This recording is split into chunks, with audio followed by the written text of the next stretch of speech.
So a year ago, thereabouts, I was asked by Olivia and Nick, hey, do you want to write a paper for a conference that's a year from now? And I was like, sure, whatever. It's a year from now. It's forever. I mean, who knows? Of course I will. And they're like, so maybe you could write something on like just how participants invest in DC plans. I was like, okay, that seems kind of broad, but let's see what I can come up with. And so what I've done is I've written, I think, a comprehensive review of everything I could find everywhere about DC plan participants. And so can I tell you about all that? No. So what am I going to do? I'm going to highlight the stuff that I think is the most provocative, just because I think that will be the most interesting for conversations, even if it's not always the most representative. Okay. So, and what's nice about presenting now is that most of what I'm going to say has already been anticipated, right? So like, what's the point of a DC plan, right? We're helping people save for retirement. Now, I'm going to take the partial equilibrium individual household perspective, right? I'm not worried about how much capital is out there and what the path of longevity risk looks like. I'm just asking, like, for an individual, what can we do to help them? And what does that even mean to help someone? And so employees, as we learned, throughout, we know you have to decide whether to participate, how much to save, how to invest, when to manage your portfolio. And there are optimal answers to these questions, at least plus or minus something, that depend on who you are, your tastes, your preferences. And then, of course, we have a lot of heterogeneity with respect to financial literacy. And I wasn't pointing at you as examples of that. I was just saying there's like heterogeneity in financial literacy. There's heterogeneity in just like the ability to kind of like process things, right? Okay. So, and susceptibility to biases. And so this is like all the things I want to talk about. Like what happened before we had automatic enrollment and what happened to automatic enrollment. And then there's more than just automatic enrollment and voluntary enrollment. There's also active choice. We force people to make choices or not. And I'm going to talk a little bit about defaults and customizing defaults. Spend some time in expanding access, which is where policymakers, I think, have really been spending some time lately, and the pros and cons there. And then research, which literally is being updated kind of like day to day. Like I'm just getting updated working papers like a couple days ago about kind of this is wrong. Well, okay, fine. That's fine. I've updated my slides, but apparently not here. So, the things that were being updated in real time have to do with the long-term versus short-term effects, and so we can talk about that as well. All right. So, but I have enough here to work with. So, I think it's helpful to remember that there was a time when individuals were making their own decisions, and there was a lot of early academic research that said they don't do a good job investing in retirement accounts. And there was like, okay, there's this bias, there's that bias. And Olivia has a paper, which I didn't cite here, but the headline result from Olivia's paper is plans are well designed, more or less, but employees give up about 20% of their wealth due to suboptimal decision making, right? So we have this old kind of framework where people were making costly mistakes, and that's what these papers were about. Okay, so what happens? Well, we have automatic enrollment, and yeah, actually McDonald's rolled it out in 1984. And they eventually abandoned it because it wasn't working for their employees. They had a lot of like small account balances. And they're like, this doesn't make sense economically. This is not something that these people want, and we're going to stop paying for it. They later brought it back. But, okay, so what did like Mader and Shea paper show? It said, okay, let's look at a single firm in the S&P 500 that wants to experiment with plan design, and let's see what happens when they add automatic enrollment. And what happens for the new employees is they participate at very high rates. What happens to saving rates? They all collapse around the default. What happens to investments? They all collapse around the default. What were the default rates? 3%. What was the default investment? A money market fund or the equivalent thereof. And so what happened was more people in, all doing the same kind of bad thing, right? And so even in this very first paper, there was just like there are heterogeneous effects that we need to be thinking about.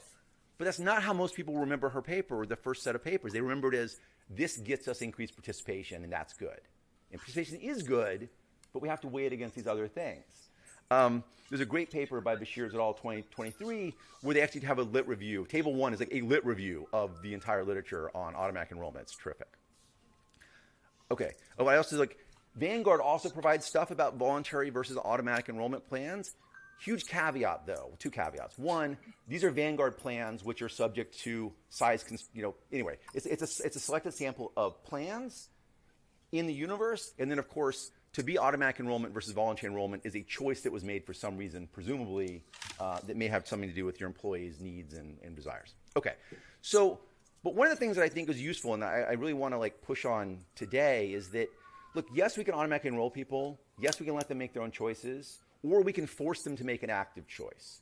And I think that there's this paper by Carroll et al. That says you want people to make active choices in domains where they know something specific and useful, and you kind of want them to outsource the stuff they don't understand. And so I think the way we would think about that is make an active choice about savings, but maybe don't make an active choice about how to invest, right? I think that's, in fact, even what they talk about. And so there's this paper by Bashir's, the same one I mentioned, where they look at a plan with a 12% default savings rate, and they ask, well, what do people do? And what they find is that low-income workers are more likely to accept a 12% rate. Enormous caveats. Actually, two enormous caveats. The first is if you go below 4%, you're out of the plan. So you can't adjust down that much. Second caveat, the low-income people all move who don't stay at 12, all move lower, right? So it's like there's a small set of people who anchor on 12, and maybe they didn't want to be there. And so they're like, well, we didn't get active choice here. Maybe we need to do something else. I think that in general, with respect to investments, I think target date funds have been an enormous improvement because the default in the olden days was money market funds. It's really easy for any reasonable product to crush a money market fund as a retirement savings vehicle. And in fact, TDFs have crushed that. But there are some issues that come up. And like Dave Richardson and I have a paper out this. There's a paper by Goda et al. That says one of the downsides of giving people a good investment option is that they disengage when it comes to the other parts of the plan. So now we face this trade-off. You give someone a good investment option, they're not going to think about their savings rate. So they have a better investment, but they maybe have the wrong savings rate. And so to try to get engagement is tricky. I think fundamentally one of the challenges that we face. And my personal preference would be for us to be trying to think about moving towards customized defaults. If we're going to have automatic enrollment, we want to think about how to customize them with respect to those characteristics that matter the most. Maybe low-income people have a lower default savings rate. Maybe people in some industries or some job types don't have automatic enrollment. It becomes hard because the economics in the sense of fairness may all of a sudden run head-to-head, but low-income people maybe can't afford to save, and that says something about kind of the labor market more than it does about our ability to have good retirement savings. And then for target date funds, right, you could imagine something like a transition into a managed account if you think that there's value added there. Okay. So there's been a big push in the UK and the US towards getting more people to save. In the UK, they did it with a national program. And the national program, which is the Pension Act of 2008, effective in 2012, the baseline was 36% of private sector employees had some sort of savings plan. And so what they did is they basically made all firms eventually offer a plan, and then they had this graduated increase in what the minimum employee contribution was and what the minimum employee plus employer contribution was. And they found participation rates are going up. So they get the largest increase at small firms, but they still end at a lower place than the big firms, right? So the small firms, you go from 26% to 70%. The large firms, you go from 49% to 85%. These numbers look like the Madrian and Shea numbers, and you are, in fact, finding reasonable increases in savings. You have matches. You have a national plan that follows people. There's going to be an issue, though. And so the issue is that there are people who have asked, well, how do you finance automatic enrollment? And I think the policymakers' goal was always people will consume less. We want them to consume less, save more. And so what happens? Well, you have this early paper by Bashir's et al. That said we find no evidence of a change in debt, but with kind of wide confidence interval. So it's like 0, but we don't know. They have a newer paper where they use this rollout in the UK, and they say for each 32 to 38 pounds in savings, we have 8 pounds increase in unsecured debt. And that's probably concentrated at a particular subset of the population, right? I mean, so these are all smaller plans, but so that should give us pause. The last thing we want is a low-income person borrowing money to save, right? That is the last thing we want. Okay. Is there an actual increase in savings? So this is the slide that I was working on that you're not going to get to see, but I remember it, so I'm going to tell you what it says. So in this paper was written by Choi and David Leibson, and the people who were involved in the early research saying automatic enrollment makes a difference. Here are the headline numbers from their paper. Automatic enrollment increases savings 0.6% of salary per year. Automatic escalation increases savings 0.2% of salary per year because people who don't automatically enroll actively adjust their savings rates up over time. People who join under automatic enrollment are newer employees. Newer employees have shorter tenure. People who leave a job tend to lose assets when they leave the job. So you have both of those things kind of working against you. And we didn't have the strongest evidence that automatic escalation worked. It was, again, a selected sample, a couple firms that Bernardsson and Thaler looked at, where they got this like superhuman increase in savings from like 3% to 12%. Well, what Bashir et al. Says is that basically everyone opts out of automatic escalation, not when you join the firm, but at the moment they increase your savings rate. So we had this really encouraging evidence that people are like, this is great.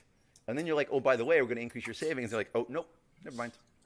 And so then the question becomes, going back to something that Ming Lee was doing at Oregon Saves, do these people just like go back to 5, or do they just leave? And I think it's some of both. Okay, so last thing I want to talk about. So Oregon Saves, right? Oregon Saves is the first plan in the U.S. intended to increase access to retirement savings.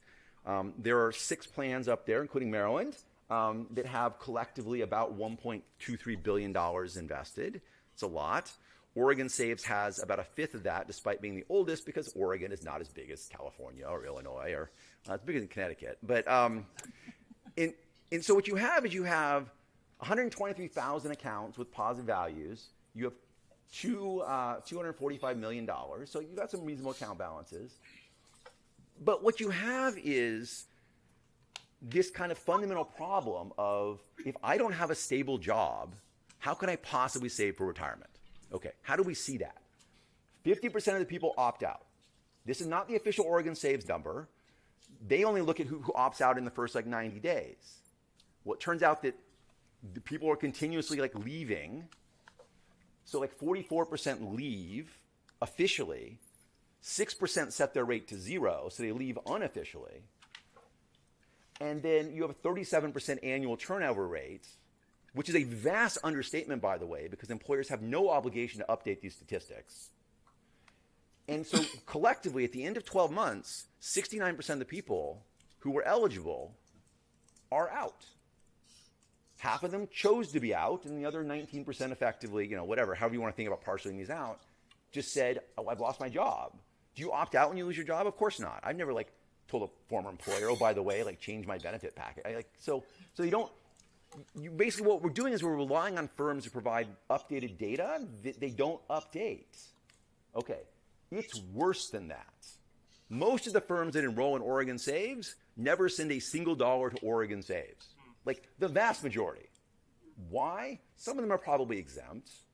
But what's really going on? There's no penalty. If you have no penalty and something an employer doesn't feel like doing, it's possible all the employees want out, in which case the actual opt-out rate's much higher than we think. It's also possible that a lot of people want to be in, and the employer's like, we're not telling you anything about this. And so, unfortunately, we're going to have to wait and see what California does to learn how these plans work kind of going forward, or Maryland. Oregon changed to a penalty a year or 2 ago. They've not enforced it. That's right. So, it's now on the books, but they're not enforcing it. So what do we find? We find that after 12 months, the average account balance is about $700. And so, but these people earn very low earnings. We're talking about $28,000 a year. That's about 5%. It's not bad, right? The people who participate and stick around, they actually save consistently. It's just everyone else leaves.